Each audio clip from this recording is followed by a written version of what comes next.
Ibu saudara-saudariku yang terkasih dalam Tuhan kita Yesus Kristus, salam jumpa kembali, salam sejahtera untuk kita semua.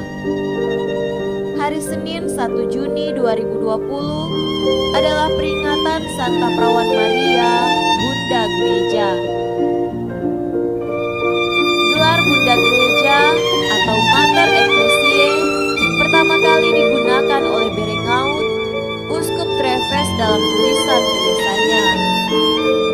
Di kemudian hari, penulis-penulis seperti Santo Antonius, Uskup Agung Florence, dan Santo Laurentius Giustiniani juga mengundang gereja untuk menghormati Maria sebagai bundanya. Pada tanggal 21 November 1964, saat merayakan Misa Kudus pada penutupan sesi ketiga Konsili Vatikan II, Paus ke-6 menyatakan, demi kemuliaan Santa Perawan Maria Bunda Gereja, yaitu ibu seluruh umat Kristiani, baik umat beriman maupun para gembalanya, dan kita menyebutnya Bunda yang paling terkasih. Bapak Suci mengungkapkan harapannya agar gelar Bunda Maria, Bunda Gereja akan mengantar umat Kristiani untuk lebih menghormati Bunda Maria dan menyerukan namanya dengan keyakinan yang lebih besar. Beliau memaklumkan bahwa mulai sejak sekarang, seluruh umat Kristiani selayaknya memberikan penghormatan yang lebih besar kepada Bunda Allah di bawah gelarnya yang mengagumkan ini. Marilah kita mendengarkan dan merenungkan bacaan-bacaan kitab suci. Bacaan pertama dari kitab Kejadian, pasal 3, ayat 9 sampai 15, dilanjutkan dengan ayat 20. Tetapi Tuhan Allah memanggil manusia itu dan berfirman kepadanya, "Di manakah engkau?" Ia menjawab, "Ketika aku mendengar bahwa engkau ada dalam taman ini, aku menjadi takut karena aku telanjang. Sebab itu aku bersembunyi." Firman-Nya, "Siapakah yang memberitahukan kepadamu bahwa engkau telanjang? Apakah engkau makan dari buah pohon yang kularang engkau makan itu?" Manusia itu menjawab, "Perempuan yang kau tempatkan di sisiku, dialah yang memberi dari buah pohon itu kepadaku, maka ku makan." Kemudian berfirmanlah Tuhan Allah kepada perempuan itu, "Apakah yang telah kau perbuat ini?" Jawab perempuan itu, "Ular itu yang memperdayakan aku, maka ku makan." Lalu berfirmanlah Tuhan Allah kepada ular itu, "Karena engkau berbuat demikian, terkutuklah engkau di antara segala ternak dan di antara segala binatang hutan. Dengan perutmulah engkau akan menjalar, dan debu tanahlah akan kau makan seumur hidupmu. Aku akan mengadakan permusuhan antara engkau dan perempuan ini, antara keturunanmu dan keturunannya. Keturunannya akan meremukkan kepalamu, dan engkau akan meremukkan tumitnya." Manusia itu memberi nama Hawa pada istrinya, sebab dialah yang menjadi ibu semua yang hidup. Demikianlah sabda Tuhan. Syukur kepada Allah. Tuhan beserta kita sekarang dan selama-lamanya. Inilah Injil Yesus Kristus menurut Yohanes. Dimuliakanlah Tuhan. Injil Yohanes pasal 19 ayat 25 sampai 34. Dan dekat salib Yesus berdiri ibunya dan saudara ibunya, Maria, istri Kleopas, dan Maria Magdalena. Ketika Yesus melihat ibunya dan murid yang dikasihinya di sampingnya, berkatalah ia kepada ibunya, "Ibu, inilah anakmu." Kemudian katanya kepada muridnya, "Inilah ibumu."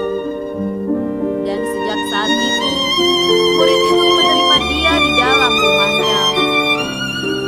Sesudah itu, karena Yesus tahu bahwa segala sesuatu telah selesai, berkatalah ia supaya genaplah yang ada tertulis dalam kitab suci, "Aku haus." Di situ ada suatu bekas penuh anggur asam. Maka mereka mencucukkan bunga karang yang telah dicelupkan dalam anggur asam pada sebatang hisop, lalu mengunjukkannya ke mulut Yesus. Sesudah Yesus meminum anggur asam itu, berkatalah ia, "Sudah selesai." Lalu ia menundukkan kepalanya dan menyerahkan nyawanya. Karena hari itu hari persiapan, dan supaya pada hari Sabat, mayat-mayat itu tidak tinggal tergantung pada kayu salib, sebab Sabat itu adalah hari yang besar, maka datanglah orang-orang Yahudi kepada Pilatus dan meminta kepadanya supaya kaki orang-orang itu dipatahkan dan mayat-mayatnya diturunkan.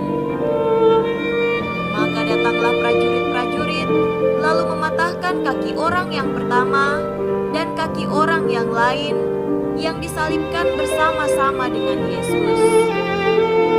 Tetapi ketika mereka sampai kepada Yesus dan melihat bahwa ia telah mati, mereka tidak mematahkan kakinya, tetapi seorang dari antara prajurit itu menikam lambungnya dengan tombak, dan segera mengalir keluar darah dan air. Demikianlah Injil Tuhan. Terpujilah Kristus. Saudara-saudariku yang terkasih dalam Tuhan kita Yesus Kristus, tema renungan hari ini adalah Maria Bunda Gereja. Sejak tahun 2018 lalu, Paus Fransiskus mengeluarkan dekret yang menetapkan hari Senin sesudah Hari Raya Pentakosta sebagai peringatan wajib untuk menghormati Perawan Maria sebagai Bunda Gereja atau Mariae Virginis Ecclesiae Matris. Bapa Suci ingin mendorong pertumbuhan rasa keibuan gereja dalam diri para pemimpin dan pelayan gereja dan umat beriman, serta rasa hormat dan kebaktian sejati kepada Bunda Maria.